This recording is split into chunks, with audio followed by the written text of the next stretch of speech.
cinta kau untuk selamanya.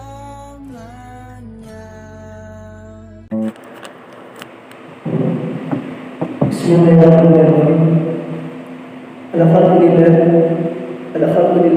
wassalatu wassalamu ala Rasulillah wa ala alihi washabihi wa ala la hawla wa la quwwata illa billahil aliyyil azim. Asyhadu an la ilaha illallah wahdahu la syarika lahu wa asyhadu anna Muhammadan abduhu wa rasuluhu la nabiyya ba'dahu. Allahumma shalli ala sayyidina Muhammad wa ala alihi washabihi wa barik wa sallim. Usikum wa nafsi bi taqwallah. Qala Allah ta'ala fil Qur'anil Karim. A'udzu billahi minasy syaithanir rajim. Bismillahirrahmanirrahim. Wa qala ta'ala ya ayyuhalladzina amanu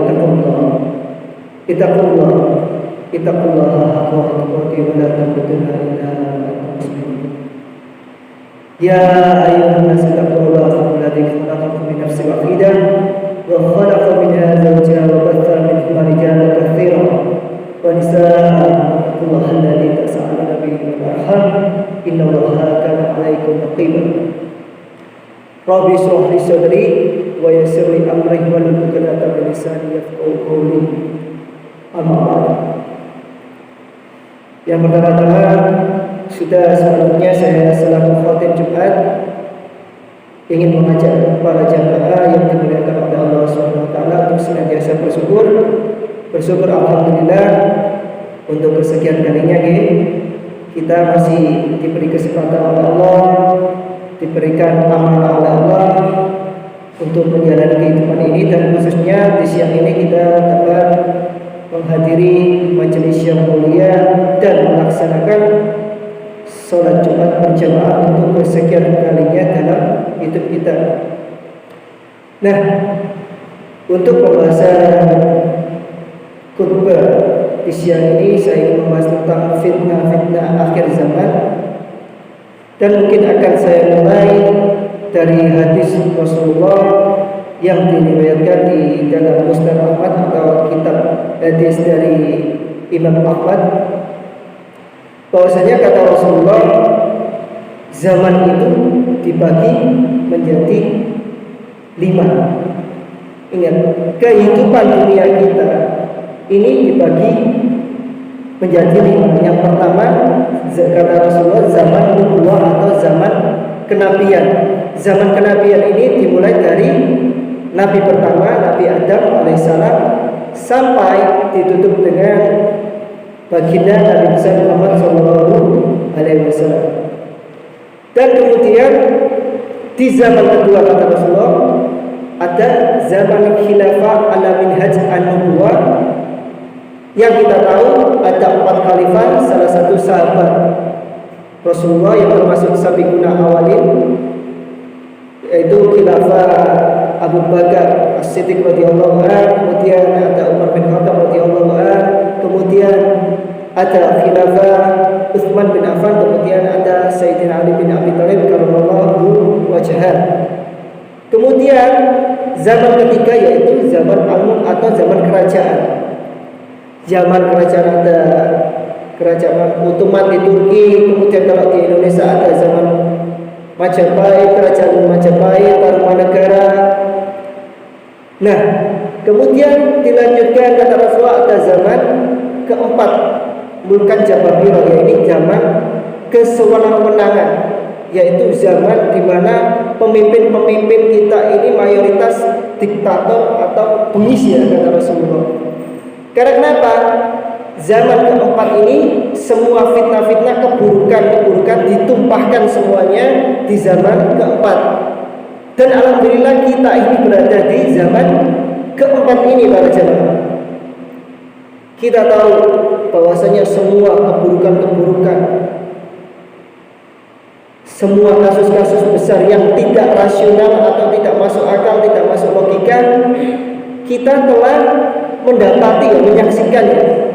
Contoh, ada seorang ibu dibunuh anak, kemudian anak beberapa bulan bayi dibunuh dengan dalih, dengan alasan tumbal, pesugihan. Kemudian ada dari oknum-oknum aparat negara yang melakukan pembunuhan. Kita tahu kasus-kasus besar yang terjadi di Indonesia. Kemudian ada oknum aparat yang lain juga melakukan keburukan-keburukan yang sangat besar. Kemudian ada juga oknum-oknum kiai yang ditokohkan masyarakat melakukan pencabulan dan lain sebagainya. Itu menunjukkan bahwasanya sifat Allah itu innallaha ala kulli syai'in qadir. Allah itu maha kuasa atas segala sesuatu. Nah, di zaman keempat ini saya lanjutkan, kemudian ada zaman kelima. Kata Rasulullah, nanti zaman kelima ini dipimpin oleh Imam Mahdi. Imam Mahdi ini kata Rasulullah dalam hadis Imam Baihaqi dan Ibnu Majah bahwasanya pemimpin di zaman kelima ini adalah namanya seperti namaku Muhammad dan nama ayahnya seperti nama ayahku Abdullah. Dan nanti alhamdulillah kita mungkin menyaksikan nanti Nabi Isa diturunkan sesuai hadis Rasulullah di Imam Bukhari, Imam Muslim, bahwasanya nanti Nabi Isa diturunkan pada zaman keempat ini. Zaman keempat sampai zaman kelima ini Nabi Isa sempat memimpin bersama Imam Mahdi. Nanti tentu kita pasti akan menyaksikan. Semoga kita masih diberi kesempatan hidup ya. Tetapi kata Rasulullah di zaman keempat ini tidak ada fitnah yang paling besar sejak Adam diciptakan sampai ila yaumil qiyamah melebihi fitnah Dajjal al-Masih. Kenapa Dajjal al-Masih ini mendapat gelar al-Masih? Soalnya Nabi Isa yang kita ketahui juga bergelar al-Masih. Bedanya kalau Dajjal al-Masih itu berasal dari kata masa itu penghapusan. Jadi nanti ada penghapusan iman besar-besaran ya di zaman keempat ini kalau Dajjal turun. Dan pengikutnya nanti otomatis Yahudi. Yang pertama itu pengikut Dajjal, yang pertama Yahudi. Dan kedua wanita sesuai hadis. Makanya kata Rasulullah bersabda bahwasanya apabila Dajjal telah sampai di tempat-tempat kalian, perkampungan kalian, maka ikatlah bibi Anda, ibu Anda, saudari Anda, putri Anda di tiang-tiang rumah kalian.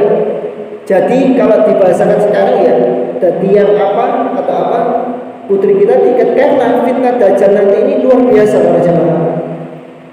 Dan yang paling menakutkan kenapa? Kalau Anda naudzubillah min dzalik menjadi pengikut Dajjal, maka jangan berharap kita dapat kembali ke iman Islam. Kata Rasulullah mustahil. Dan yang paling harus kita ketahui mukjizat para nabi itu diturunkan sesuai keadaan kaum. Jadi contoh keburukan-keburukan di zaman Nabi Adam itu ada peristiwa pembunuhan pertama kali, yaitu antara kakak dan adik, Qabil dan Habil. Qabil membunuh Habil. Kemudian ada peristiwa yang buruk lagi terjadi di zaman Nabi Lut. Ada kaum Sodom, yaitu orang manusia laki-laki, orientasi seksualnya itu yaitu menyukai laki-laki sama laki-laki, perempuan juga menyukai sesama perempuan. Kacau sekali di zaman Nabi Lut itu. Bahkan di dalam kitab tafsir Al-Imam Ibnu Katsir itu dijelaskan bahwasanya pada zaman Nabi Lut itu yang beriman itu cuma 3 orang, Nabi Lut, Nabi Ibrahim, dan ada istrinya Sarah, istrinya Nabi Ibrahim. Kemudian ada peristiwa keburukan di zaman Nabi, ada Nabi Ibrahim dengan Raja Namrud. Kemudian Nabi Musa, ada Fir'aun yang memanggil semua para penyihir terlibat pada zaman itu. Makanya Nabi Musa dikasih mukjizat tongkat menjadi ular, disesuaikan sesuai kondisi masalah-masalah pada kaumnya. Karena kenapa? Karena doyan memakai sihir gitu. Zaman Nabi Musa itu semuanya hampir menggunakan sihir. Makanya Nabi Musa ditantang oleh Fir'aun untuk mengeluarkan sihir yang paling besar. Bahwasanya Nabi Musa mengatakan ini mukjizat, tapi Fir'aun berserta bala tentara dan para penyihirnya itu mengatakan sihir. Kemudian sampai ada Nabi Isa tadi ketemu dengan Nabi Muhammad SAW. Orang-orang Quraisy juga sama di zaman jahiliyah. Kenapa Al-Quran kok diturunkan di Mekah? Kenapa nggak di negara-negara lain, atau misalkan kita katakan di Syam atau di bagian negara Eropa? Karena Al-Quran diturunkan di Mekah itu karena zaman itu adalah zaman paling parah, zaman jahiliyah. Mereka berdalih, padahal paman-paman Nabi ini masih memegang ajaran syariat peninggalan Nabi Ibrahim, tapi kemudian dicampur adukan dengan penyembahan berhala. Ditanya Nabi Muhammad, jawabannya lucu. Ya Muhammad, urusan kita itu banyak, makanya kita harus punya Tuhan yang banyak. Jadi ada pakai patung berhala, Lata, Uzza. Mereka mengenal Allah, masih mengenal Allah, karena masih ada peninggalan zaman syariat Nabi Ibrahim alaihissalam. Makanya bapak-bapak, nanti kita harus dikencengi ya syariatnya, jangan sampai ikut atau tersesat kelompok-kelompok yang luar biasa. Di fitnah akhir zaman ini luar biasa ini. Pokoknya paling parah itu Dajjal sampai Ya'juj dan Ma'juj. Itu fitnah yang paling besar yang nanti terjadi di zaman kita. Makanya kita harus bersiap-siap, entah menambah amal atau sebisa mungkin, yang penting sholatnya digenapi, jangan bolong-bolong. Itu yang mungkin bisa saya sampaikan. Semoga bermanfaat bagi para jamaah dan menambah wawasan para jamaah. Tentunya apa yang saya sampaikan ini bisa menjadi amal jariah Anda kalau Anda menyampaikan ke saudara-saudari Anda, bapak ibu Anda, teman-teman Anda. Jadi itu menjadi amal jenengan.